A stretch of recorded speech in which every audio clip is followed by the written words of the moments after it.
स्वामी म्हणतात, माझी सेवा शोधू नकोस, ती कर. आजपासून एक गोष्ट ठरव, सेवा मोठी असावी असं नाही, ती खरी असावी.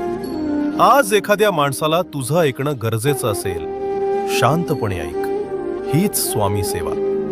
एखाद्याला मदतीची अपेक्षा नसेल पण गरज असेल, पुढे हो. हीच स्वामी सेवा. राग येणार असताना तू संयम ठेवशील, अपमान होऊनही तू योग्य वागशील, ही सुद्धा स्वामी सेवा. दररोज फक्त एक काम कर, कोणालाही न सांगता एक चांगलं कर्म कर. ना फोटो, ना पोस्ट, ना प्रसिद्धी. कारण स्वामी दिसणारी सेवा नाही, न दिसणारी भावना पाहतात. आणि लक्षात ठेव, जेव्हा सेवा सवय बनते तेव्हा कृपा आपोआप येते. आजपासून सुरुवात कर. स्वामी पाहत आहेत. श्री स्वामी समर्थ.